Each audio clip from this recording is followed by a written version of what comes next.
BJP ಪಾದಯಾತ್ರೆಯನ್ನು ಮಾಡ್ತಾ ಇದೆ.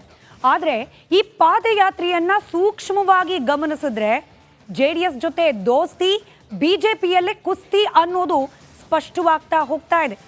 ಮೈಸೂರು ಚಲೋ ಹೆಸರಲ್ಲಿ ಪಾದಯಾತ್ರೆಯನ್ನ ನಡೆಸ್ತಾ ಇದ್ದಾರೆ ಬಿಜೆಪಿ ಹಾಗೆ JDSನ ನಾಯಕರು.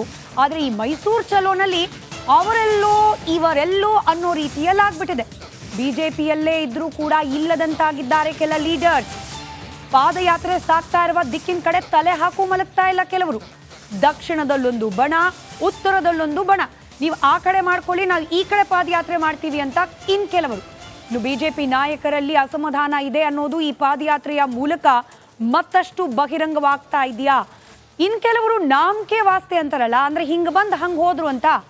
ಹೈಕಮಾಂಡ್ ನಾಯಕರ ಮುನ್ಸಿಗೆ ಯಾಕಪ್ಪ ಕೋಪ ತುತ್ತಾಗೋದು, ಯಾಕೆ ಇಲ್ಲಿರೋ ರಾಜ್ಯ ನಾಯಕರನ್ನ ಎದುರು ಹಾಕೊಳ್ಳೋದು, ಹೋಗಿ ಬಂದ್ಬಿಡೋಣ ಆಗಿದ್ದಾಗ್ಲಿ ಅನ್ನೋ ಥರದಲ್ಲಿ ಕೇವಲ ನಾಮಕೆ ವಾಸ್ತೆ ಅನ್ನೋ ರೀತಿಯಲ್ಲಿ ಹೀಗೆ ಬಂದು ಹಾಗೆ ಹೋದವರು ಕೂಡ ಕೆಲವರಿದ್ದಾರೆ. ಅಂದರೆ ಪರ್ಸ್ನಲಿ ವೈಯಕ್ತಿಕವಾಗಿ ಇಷ್ಟ ಇಲ್ಲದೆ ಹೋದರೂ ಕೂಡ ತಮ್ಮ ಮುನಿಸನ್ನ ಹೀಗೆ ಬಂದು ಹಾಗೆ ಹೋಗೋ ಮೂಲಕ ಪ್ರದರ್ಶನ ಮಾಡಿದ್ದಾರೆ. ರಿಪಬ್ಲಿಕ್ ಕನ್ನಡದಲ್ಲಿ ಮುನಿಸಿನ ಮರ್ಮ ಇದೀಗ ರಿವೀಲ್ ಮಾಡ್ತಾ ಇದ್ದೇವೆ. ಅದರಲ್ಲೂ ಸರ್ಕಾರದ ವಿರುದ್ಧ ಸಿಡಿಯೋದು ಅಸ್ತ್ರ, ಆದರೆ ದೋಸ್ತಿ ನಾಯಕರಲ್ಲೇ ಒಗ್ಗಟ್ಟು ಕಾಣಿಸ್ತಾ ಇಲ್ಲ.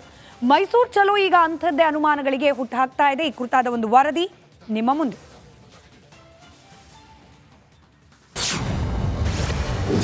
ದಕ್ಷಿಣದಲ್ಲೊಂದು ಬಣ, ಉತ್ತರದಲ್ಲೊಂದು ಬಣ. ಪಾದಯಾತ್ರೆಯಲ್ಲಿ ಸ್ಫೋಟವಾಯ್ತಾ ಬಿಜೆಪಿ ಅಸಮಾಧಾನ. ಮೈಸೂರು ಚಲೋ ಮೂಡ ಅಸ್ತ್ರವನ್ನ ಹಿಡಿದು ಹೊರಟ ದೋಸ್ತಿ ನಾಯಕರದ್ದು ಈಗಾಗಲೇ ಒಡೆದ ಮನೆ ಆಯ್ತಾ ಅನ್ನೋ ಅನುಮಾನ ಹುಟ್ಟಿಕೊಳ್ತಿದೆ. ಒಂದ್ ಕಡೆ ಬಿಜೆಪಿ JDS ನಾಯಕರು ಒಗ್ಗಟ್ಟಿನ ಮಂತ್ರವನ್ನ ಜಪಿಸ್ತಾ ಇದ್ದಾರೆ. ಆದ್ರೆ ಇನ್ನೊಂದು ಮಗಲಿನಲ್ಲಿ ಬಿಜೆಪಿ ನಾಯಕರ ವಿರುದ್ಧ ಬಿಜೆಪಿಗರೇ ಸಿಡಿಯುತ್ತಿದ್ದಾರೆ. ಅತ್ತ ಮತ್ತೊಂದು ಬಣ ಹಾಗೆ ಬಂದು ಹೀಗೆ ನಾಪತ್ತೆಯಾಗ್ತಿದೆ. ಹೌದು, ದೋಸ್ತಿ ಪಾದಯಾತ್ರೆ ಆರಂಭಕ್ಕೂ ಮೊದಲೇ ರಮೇಶ್ ಜಾರಕಿಹೊಳಿ, ಯತ್ನಾಳ್ ಉಲ್ಟಾ ಹೊಡೆದ್ರು. ನಾವು ಉತ್ತರ ಕರ್ನಾಟಕದಲ್ಲಿ ವಾಲ್ಮೀಕಿ ಹೋರಾಟ ಮಾಡ್ತೀವಿ, ಮೈಸೂರು ಚಲೋಗೆ ಹೋಗಲ್ಲ ಅಂದ್ರು. ಪಾದಯಾತ್ರೆ ಚಾಲನೆ ದಿನ ಪ್ರೀತಂ ಗೌಡ ಕಾಣಲಿಲ್ಲ. ಅಲ್ಲಿಂದ ಮುಂದೆ CT ರವಿ ಬರ್ಲಿಲ್ಲ. ಚನ್ನಪಟ್ಟಣಕ್ಕೆ ಪಾದಯಾತ್ರೆ ಬಂದ್ರು, CPY ಹಾಗೆ ಬಂದು ಹೀಗೆ ಹೋದ್ರು. ಸಕ್ಕರೆ ನಾಡಿಗೆ ಎಂಟ್ರಿ ಕೊಟ್ಟ ದೋಸ್ತಿ. ಪಾದಯಾತ್ರೆಯಿಂದ ದೂರ ಉಳಿದ ಗೌಡ್ತಿ. ಇನ್ನು ಹೆಜ್ಜೆಯಲ್ಲೂ ಬಿಜೆಪಿಯಲ್ಲಿ ಎಲ್ಲವೂ ಕೂಡ ಸರಿ ಇಲ್ವಾ ಅನ್ನೋ ಅನುಮಾನ ದಟ್ಟವಾಗ್ತಿದೆ. ಈಗಾಗಲೇ ಮಂಡ್ಯಗೆ ಪಾದಯಾತ್ರೆ ಎಂಟ್ರಿ ಕೊಟ್ಟಿದೆ. ದೋಸ್ತಿ ನಾಯಕರು ಒಗ್ಗಟ್ಟು ಅಂತಿದ್ರೆ, ಅತ್ತ ಗೌಡ್ತಿ ಮಾತ್ರ ಪಾದಯಾತ್ರೆಯಲ್ಲಿ ಪಾದ ಮಡಗಲಿಲ್ಲ.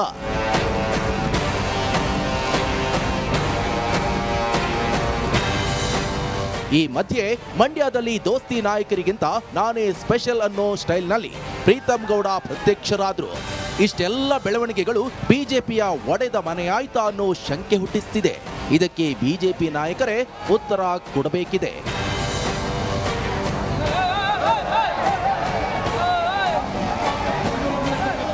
Bureau report, Republic Kannada, Bengaluru.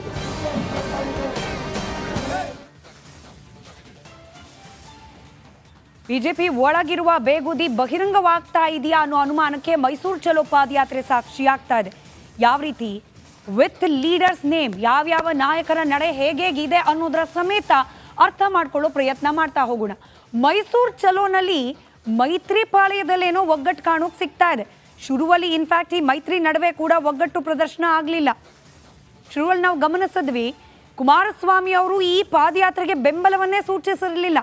ನಂತರದಲ್ಲಿ ಹಾಗೂ ಹೀಗೂ ಹೈಕಮಾಂಡ್ ನಾಯಕರು ಮನವೊಲಿಸಿ ನಂತರದಲ್ಲಿ ಈ ಪಾದಯಾತ್ರೆಯಲ್ಲಿ ಜಾಯಿನ್ ಆದರೂ ಆ ಕ್ಷಣದಿಂದ ಈ ಕ್ಷಣದವರೆಗೂ ಕೂಡ ಮೈತ್ರಿ ಪಾಳೆಯದಲ್ಲಿ ಒಗ್ಗಟ್ಟು ಮುಂದುವರೆದಿದೆ. ಆದರೆ ಇದಕ್ಕೆ ತದ್ವಿರುದ್ಧ ಅನ್ನೋ ರೀತಿಯಲ್ಲಿ ಬಿಜೆಪಿಗರಲ್ಲೇನೆ ಸಿಟ್ಟಿರೋದು ಬಹಿರಂಗ ಆಗ್ತಾ ಇದೆ. ರಾಜ್ಯದಲ್ಲಿ ಕೇಸರಿ ಪಾಳೆಯ ಒಡೆದ ಮನೆ ಆಗೋಯ್ತಾ? ಬಿಜೆಪಿ ಒಳಗೆ ಎಲ್ಲವೂ ಸರಿ ಇಲ್ವಾ ಅನ್ನೋ ಪ್ರಶ್ನೆಗೆ ಕಾರಣವಾಗ್ತಾ ಇದೆ ಪಾದಯಾತ್ರೆ. ಸ್ವಪಕ್ಷೀಯರ ವಿರುದ್ಧವೇ ಪಾದಯಾತ್ರೆಗೆ ಅಪಸ್ವರ. ಇಲ್ಲಿ ವಿಜೇಂದ್ರ ಅವರನ್ನ ಮೆರೆಸಲಿಕ್ಕೆ ಹಳೆ ಮೈಸೂರು ಭಾಗದಲ್ಲಿ ಅವರನ್ನ ಲೀಡರ್ ಅಂತ ಹೇಳಿ ಎಸ್ಟಾಬ್ಲಿಷ್ ಮಾಡಲಿಕ್ಕೆ ಪಾದಯಾತ್ರೆ ನಾವು ಯಾಕೆ ಹೋಗಬೇಕು ಅನ್ನೋ ಮನಸ್ಥಿತಿಯಲ್ಲೂ ಕೂಡ ಬಿಜೆಪಿಯ ಕೆಲ ನಾಯಕರಿದ್ದಾರೆ. ಇದಕ್ಕೆ ಪೂರಕ ಅನ್ನೋ ರೀತಿಯಲ್ಲಿ ಪಾದಯಾತ್ರೆ ಶುರುಗೂ ಮುಂಚೆನೆ ಒಂದು ಪ್ರತ್ಯೇಕ ಸಭೆ ಕೂಡ ನಡೆದಿತ್ತು. ರಮೇಶ್ ಜಾರಕಿಹೊಳಿ, ಯತ್ನಾಳು ಇತ್ಯಾದಿ ನಾಯಕರಲ್ಲಿ ಇದ್ದಿದ್ದು ನಿಮಗೆ ನೆನಪಿದೆ. ಹೀಗಾಗಿ ಸ್ವಪಕ್ಷದವರ ವಿರುದ್ಧವಾಗಿಯೇ ಅಪಸ್ವರವನ್ನ ಎತ್ತಲಿಕ್ಕೆ ಈ ಪಾದಯಾತ್ರೆ ವೇದಿಕೆಯಾದಂತೆ ಕಾಣ್ತಾ ಇದೆ. ಇನ್ ಕೆಲವರಂತೂ ಹೀಗೆ ಬಂದು ಹಾಗೆ ಹೋಗಿದ್ದಾರೆ.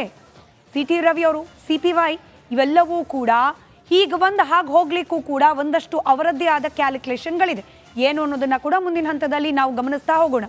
ಒಬ್ಬೊಬ್ಬರೇ ನಾಯಕರ ನಡೆ ಹೇಗಿದೆ ಈ ಪಾದಯಾತ್ರೆ ಕುರಿತಾಗಿ ಗಮನಿಸ್ತಾ ಹೋಗೋಣ. ಮೊದಲನೇದಾಗಿ ಪ್ರೀತಮ್ ಗೌಡ. ಇನ್ಫ್ಯಾಕ್ಟ್ ಪ್ರೀತಮ್ ಗೌಡ್ರಿಗೆ ಇಡೀ ಈ ಪಾದಯಾತ್ರೆಯ ಉಸ್ತುವಾರಿಯ ಜವಾಬ್ದಾರಿಯನ್ನ ಕೊಟ್ಬಿಟ್ಟಿದ್ರು ಬಿಜೆಪಿ ಕಡೆಯಿಂದ. ಸಿಡಿದೆದ್ರು ಕುಮಾರಸ್ವಾಮಿ ಅವರು. ಪ್ರೀತಮ್ ಗೌಡ ಇದ್ರೆ ನಾನು ಬರೋದೇ ಇಲ್ಲ, ಯಾವ ವ್ಯಕ್ತಿ ದೇವೇಗೌಡರ ಕುಟುಂಬದ ಹೆಸರನ್ನ ಬೀದಿ ಪಾಲ್ ಮಾಡ್ಲಿಕ್ಕೆ ಹೊರಟಿದ್ದಾನೆ, ಅವನ ಅಡಿಯಲ್ಲಿ ನಾವು ಪಾದಯಾತ್ರೆ ಮಾಡಬೇಕಾ, ಅವನ ಮಾರ್ಗದರ್ಶನದಲ್ಲಿ ನಾವು ಹೆಜ್ಜೆ ಹಾಕಬೇಕಾ, ಬಹಿರಂಗವಾಗಿ ಹೇಳಿಕೆ ಕೊಟ್ಟರು ಕುಮಾರಸ್ವಾಮಿ ಅವರು. ಇದಾದ ನಂತರದಲ್ಲಿ ಪ್ರೀತಮ್ ಗೌಡ ಅವರನ್ನ ಸ್ವಲ್ಪ ಸೈಡ್ ಲೈನ್ ಮಾಡ್ದಂಗೆ ಮಾಡಿ ಪಾದಯಾತ್ರೆಯನ್ನ ಪ್ರಾರಂಭ ಮಾಡಲಾಯಿತು. ಅಲ್ಲಿಗೆ ಪ್ರೀತಮ್ ಗೌಡ ಅವರ ವರ್ಚಸ್ಸಿಗೆ ಪೆಟ್ಟು ಕೊಟ್ಟಂಗಾಯ್ತು ತಮ್ಮದೇ ಪಕ್ಷದಿಂದ. ಹೀಗಾಗೇ ಅನ್ನೋ ರೀತಿಯಲ್ಲಿ ಮೈಸೂರು ಚಲೋ ಚಾಲನೆ ದಿನ ಪ್ರೀತಮ್ ಗೌಡ್ರು, ಅಂದರೆ ಈ ಮೈಸೂರು ಚಲೋ ಪಾದಯಾತ್ರೆ ಚಾಲನೆ ಸಿಕ್ಕ ದಿನ ಪ್ರೀತಮ್ ಗೌಡ್ರು ಕಾಣಿಸ್ಕೊಳ್ಳೇ ಇಲ್ಲ. ಇದುವರೆಗೂ ಪಾದಯಾತ್ರೆಯಲ್ಲಿ ಕಾಣಿಸಿರ್ಲಿಲ್ಲ ಪ್ರೀತಮ್ ಗೌಡ್ರು. ಇವತ್ತು ಬಂದಿದ್ದ ಖದರೇ ಬೇರೆ ರೀತಿಯಲ್ಲಿತ್ತು. ಆ ಖದರ್ ಹೇಗಿತ್ತು ಅನ್ನೋದಕ್ಕಿಂತ ಇಂಟ್ರೆಸ್ಟಿಂಗ್, ಆ ರೀತಿ ಖದರನ್ನ ತೋರಿಸಿ ಯಾರಿಗೆ ವಿರುದ್ಧವಾಗಿ ಸೆಟೆದು ನಿಲ್ಲುವ ಪ್ರಯತ್ನ ಅನ್ನೋ ಪ್ರಶ್ನೆ ಕೂಡ. ಪ್ರೀತಮ್ ಗೌಡ್ರು ಬರ್ತಾ ಇದ್ದಂಗೆ ಗೌಡ್ರು ಪ್ರೀತಮ್ ಗೌಡ್ರು ಅನ್ನೋ ಘೋಷಣೆ ಅವ್ರ ಬೆಂಬಲಿಗರ ಕಡೆಯಿಂದ. ತಾವೇ ಬೇರೆ, ತಮ್ಮ ಸ್ಟೈಲೇ ಬೇರೆ ಅನ್ನೋ ರೀತಿಯಲ್ಲಿ ಇವತ್ತು ಪ್ರೀತಮ್ ಗೌಡ್ರು ಎಂಟ್ರಿ ಕೊಟ್ಟರು. ನೋಡಿದ್ರೆ ನೀವು ಪಾದಯಾತ್ರೆ ಮಾಡ್ಕೊಳ್ಳಿ ನಿಮ್ಮ ಪಾಡಿಗೆ ನೀವು, ನಾನಿಲ್ಲಿ ಬಂದಿರೋದೇನೆ ಕುಮಾರಸ್ವಾಮಿ ಅವರಿಗೆ ಒಂದು ಖಡಕ್ ಸಂದೇಶ ಕೊಡೋಕೆ. ನನ್ನ ವಿರುದ್ಧ ಮಾತನಾಡಿದ್ರಲ್ಲ ಕುಮಾರಸ್ವಾಮಿ ಅವರು, ನನಗೆಷ್ಟು ಕೆಪಾಸಿಟಿ ಇದೆ ಅನ್ನೋದನ್ನು ತೋರಿಸ್ಲಿಕ್ಕೆ ಅನ್ನೋ ಥರದಲ್ಲಿತ್ತು ಪ್ರೀತಮ್ ಗೌಡ್ರ ವೈಖರಿ. ತಮ್ಮದೇ ಬೆಂಬಲಿಗರೊಂದಿಗೆ ಪ್ರತ್ಯಕ್ಷರಾದ್ರು ಪ್ರೀತಮ್ ಗೌಡ್ರು. ಬಿಜೆಪಿಯ ಇನ್ನೆಲ್ಲ ನಾಯಕರು ಒಂದು ಕಡೆ ಪಾದಯಾತ್ರೆ ಮಾಡ್ತಿದ್ರೆ ಇವರು ಸಪ್ರೇಟ್ ಅನ್ನೋ ರೀತಿಯಲ್ಲಿ ಪಾದಯಾತ್ರೆ. ಹಿಂದೆಲ್ಲ ಪ್ರೀತಮ್ ಗೌಡ್ರಿಗೆ ಜಯಘೋಷ. ಇದು ಮೂಡ ವಿರುದ್ಧವಾದ ಪಾದಯಾತ್ರೆ. ಅಲ್ಲಿ ಮುಖ್ಯಮಂತ್ರಿಗಳ ವಿರುದ್ಧ ಧಿಕ್ಕಾರ ಅಲ್ಲ, ಹೋಗ್ಲಿ ವಿಜಯೇಂದ್ರ ಅವ್ರು ರಾಜ್ಯಾಧ್ಯಕ್ಷರು ಅವ್ರಿಗೆ ಜೈಕಾರವೂ ಅಲ್ಲ. ಅಲ್ಲಿ ಕೇಳೋಕೆ ಸಿಗ್ತಾ ಇದ್ದಿದ್ದು ಪ್ರೀತಮ್ ಗೌಡ್ರಿಗೆ ಜೈಕಾರ. ಇದು ಪ್ರೀತಮ್ ಗೌಡ್ರ ಕತೆ. ಆದರೆ ಇತ್ತ ಸುಮಲತಾ ಅಂಬರೀಶ್ ಬಿಜೆಪಿಗೆ ಬೆಂಬಲವಾಗಿ ನಿಂತಿರುವವರು, ಮಾಜಿ ಸಂಸದೆ. ಆದರೆ ಕಳೆದ ಬಾರಿ ಟಿಕೆಟ್ ಸಿಗಲಿಲ್ಲ. ಅಲ್ಲಿ ಕುಮಾರಸ್ವಾಮಿ ಅವ್ರಿಗೆ ಟಿಕೆಟ್ ಕೊಟ್ಟರು. ಇವತ್ತು ಅದೇ ಕ್ಷೇತ್ರ, ತಮ್ಮದೇ ಕ್ಷೇತ್ರ ಮಂಡ್ಯದಲ್ಲಿ ಸಾಗ್ತಾ ಇದೆ ಪಾದಯಾತ್ರೆ. ಆದರೂ ಕೂಡ ಮಂಡ್ಯಗೆ ಮೈತ್ರಿ ಪಾದಯಾತ್ರೆ ಬಂದರೂ ಕೂಡ ಗೌಡ್ತಿ ನಾಪತ್ತೆ. ಡೇ 1ನಿಂದ ಇವತ್ತು 5ನೇ ದಿನ, ಒಂದು ದಿನವೂ ಕೂಡ ಸುಮಲತಾ ಅಂಬರೀಶ್ ಅವರು ಈ ಪಾದಯಾತ್ರೆಯಲ್ಲಿ ಕಾಣಿಸ್ಕೊಳ್ಳಿಲ್ಲ. ದೋಸ್ತಿ ನಡಿಗೆಯಿಂದ ಸುಮಲತಾ ಅಂಬರೀಶ್ ಅವರು ಅಂತರವನ್ನು ಕಾಯ್ದುಕೊಂಡಿದ್ದಾರೆ. ಬಿಜೆಪಿ JDS ಜೊತೆ ಮುನಿಸ್ಕೊಂಡ್ರ ರೆಬಲ್ ಲೇಡಿ ಅನ್ನೋ ಅನುಮಾನ, ಕುತೂಹಲ ಅಂತೂ ಕೆರಳಿಸದೆ ಸುಮಲತಾ ಅಂಬರೀಶ್ ಅವರ ನಡೆ. ಇಲ್ಲಿ ಕುಮಾರಸ್ವಾಮಿ ಅನ್ನೋದಕ್ಕಿಂತ ಅದೇ ಮಂಡ್ಯ ಭಾಗದಲ್ಲಿದ್ದ JDSನ ನಾಯಕರ ಜೊತೆಯಲ್ಲಿ ಸುಮಲತಾ ಅವರ ಸಂಬಂಧ ಅಷ್ಟಕ್ಕಷ್ಟೇ. ಯಾಕೆಂತಂದರೆ ಕಳೆದ ಬಾರಿ ಲೋಕಸಭಾ ಚುನಾವಣೆ ನಡೆಯೋ ಸಂದರ್ಭದಲ್ಲಿ ಇದೇ JDSನ ನಾಯಕರ ಜೊತೆಯಲ್ಲಿ ಅಕ್ಷರಶಃ ವಾಗ್ಯುದ್ಧಕ್ಕೆ ಇಳಿದಿದ್ರು ಸುಮಲತಾ ಅಂಬರೀಶ್. ಇವತ್ತು ಅವ್ರ ಪಕ್ಕನೇ ನಡ್ಕೊಂಡು ಹೋಗಿ ಪಾದಯಾತ್ರೆಯಲ್ಲಿ ನಾವೆಲ್ಲ ಒಂದೇ ಅಂತ ಹೇಳಿ ಅಂತಂದರೆ ಸುಮಲತಾ ಅಂಬರೀಶ್ ಅವ್ರಿಗೂ ಕೂಡ ಇರುಸು ಮುರುಸು. ಹೀಗಾಗಿ ಅಂತರವನ್ನು ಕಾಯ್ದುಕೊಂಡಂತೆ ಕಾಣ್ತಾ ಇದೆ ಸುಮಲತಾ ಅಂಬರೀಶ್. ಅಲ್ಲಿಗೆ ನಿಲ್ಲಿಲ್ಲ. CP ಯೋಗೇಶ್ವರ್ ಚನ್ನಪಟ್ಟಣ ಪಾದಯಾತ್ರೆ ಸಂದರ್ಭದಲ್ಲಿ ಭಾರಿ ಹೈಡ್ರಾಮಾನೇ ನಡೆದು ಹೋಯಿತು. ಮೈತ್ರಿ ಪಾದಯಾತ್ರೆಗೆ ಹಾಗೆ ಬಂದು ಹೀಗೆ ಹೋದ್ರು CP ಯೋಗೇಶ್ವರ್ ಅವರು. ಹೆಸರಿಗಷ್ಟೇ ಬಂದರು, ಅದಾದ್ಮೇಲೆ ನಾಪತ್ತೆ. ಯಾಕೆ? ಚನ್ನಪಟ್ಟಣದಲ್ಲಿ ಟಿಕೆಟ್ ಘೋಷಣೆ ವಿಚಾರಕ್ಕೆ ಸಣ್ಣದೊಂದು ಅಸಮಾಧಾನ ಕುಮಾರಸ್ವಾಮಿ ಅವರ ವಿರುದ್ಧ ಅಲ್ಲ, ಬದಲಾಗಿ ತಮ್ಮದೇ ಪಕ್ಷದ ನಾಯಕರ ವಿರುದ್ಧವಾಗಿ CP ಯೋಗೇಶ್ವರ್ ಅವರ ಮನಸ್ಸಿನಲ್ಲಿ ನಡೀತಾ ಇದೆ. ಕುಮಾರಸ್ವಾಮಿ ಅವರೇನೋ CP ಅವ್ರಿಗೇನೆ ಕೊಡಿ ಟಿಕೆಟು ಅನ್ನೋದರಲ್ಲಿದ್ದಾರೆ. ಆದರೆ ಬಿಜೆಪಿಯಲ್ಲೇ ಕೆಲ ನಾಯಕರಿಗೆ, ಅದರಲ್ಲೂ ನೇರವಾಗಿ ವಿಜಯೇಂದ್ರ ಯಡಿಯೂರಪ್ಪನವರಿಗೆ ಯೋಗೇಶ್ವರ್ ಅವರಿಗೆ ಟಿಕೆಟ್ ಕೊಡೋದು ಇಷ್ಟ ಇಲ್ಲ ಅನ್ನೋ ಗುಸು ಪಕ್ಷದ ಒಳಗಡೆ ನಡೀತಾ ಇದೆ.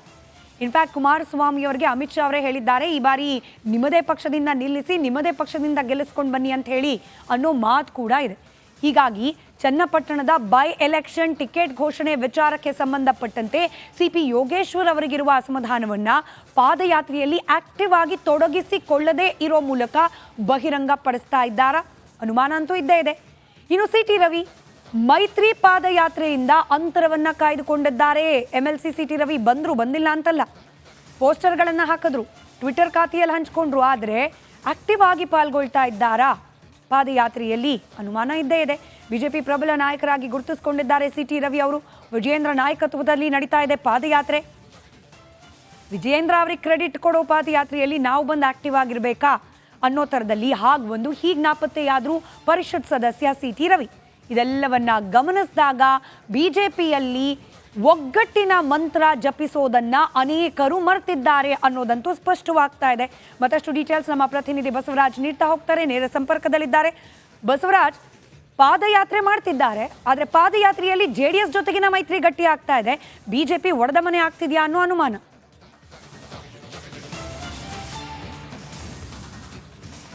ಖಂಡಿತ ಸ್ಮಿತಾ, ಒಂದು ಕಡೆ ದೋಸ್ತಿ ಪಾಳೆಯ ಗಟ್ಟಿ ಆಗಬೇಕು ಹೊರಟ ಸಂದರ್ಭದಲ್ಲಿ ತಮ್ಮದೇ ಪಕ್ಷದ ನಾಯಕರನ್ನ, ಹಿರಿಯ ನಾಯಕರನ್ನ ರಾಜ್ಯಾಧ್ಯಕ್ಷರು ಮರೆತು ಬಿಟ್ಟಿದ್ದಾರ ಅನ್ನುವಂಥ ಪ್ರಶ್ನೆಗಳು ಉದ್ಭವ ಆಗ್ತಾ ಇದೆ. ಈ ಪಾದಯಾತ್ರೆ ಆರಂಭವಾಗೋದಕ್ಕೂ ಮುಂಚಿತವಾಗಿ ಒಂದನ್ನು ಕೂಡ ಸಾಕಷ್ಟು ವಿರೋಧಗಳು ಅವ್ರದೇ ಪಕ್ಷದ ನಾಯಕರಿಂದ ವ್ಯಕ್ತವಾಗಿತ್ತು. ಯತ್ನಾಳ್ ಇರ್ಬೋದು, ಜಾರಕಿಹೊಳಿ ಇರಬಹುದು. ಈಗ ಪಾದಯಾತ್ರೆ ಆರಂಭವಾದ ಬಳಿಕ ಕೂಡ ಅದೇ ರೀತಿಯಾದಂಥ ವಿರೋಧಗಳು ವ್ಯಕ್ತವಾಗ್ತಾ ಇದ್ದಾವೆ. ಎಲ್ಲೋ ಒಂದು ಕಡೆ ವಿಜಯೇಂದ್ರ ಅವರ ನಾಯಕತ್ವಕ್ಕೆ ಇವರೆಲ್ಲರೂ ಕೂಡ ಒಪ್ಪಿಗೆ ಇಲ್ಲ ಏನೋ ಅನ್ನುವಂಥ ರೀತಿಯಲ್ಲಿ ಹೈಕಮಾಂಡ್ ಸೂಚಿಸಿದ್ದಾರೆ. ಅದಕ್ಕಾಗಿ ಅವರು ನಮ್ಮ ರಾಜ್ಯಾಧ್ಯಕ್ಷರಾಗಿದ್ದಾರೆ. ಅದು ಹೊರತುಪಡಿಸಿ ನಾವು ಯಾರು ಕೂಡ ಅವರಿಗೆ ಬೆಂಬಲ ಇಲ್ಲ ಅನ್ನುವಂಥ ರೀತಿಯಲ್ಲಿ ಎಲ್ಲವೂ ಕೂಡ BJPಯಲ್ಲಿ ವರ್ತನೆಗಳು ನಡೀತಾ ಇರೋದ್ರಿಂದ ಬಹುತೇಕವಾಗಿ ಹಿರಿಯ ನಾಯಕರು, ನೀವೆಲ್ಲ ಯಾರ್ಯಾರ ಹೆಸರನ್ನ ತೆಗೆದುಕೊಂಡ್ರಿ, ಎಲ್ಲ ಹಿರಿಯ ನಾಯಕರು ಈಗಾಗಲೇ ಅಸಮಾಧಾನಗೊಂಡಿದ್ದಾರೆ. ಎಲ್ಲಿಯೂ ಕೂಡ ಪಾದಯಾತ್ರೆಯಲ್ಲಿ ಬಹುತೇಕವಾಗಿ ಕಾಣಿಸ್ಕೊಳ್ತಿಲ್ಲ ಮತ್ತು ಬಂದಂಥವರು ಒಂದು ದಿನದ ಮಟ್ಟಿಂಗ್ ಮಾಡಿ ಮಾರನೇ ದಿನಕ್ಕೆ ಬರ್ತಿಲ್ಲ.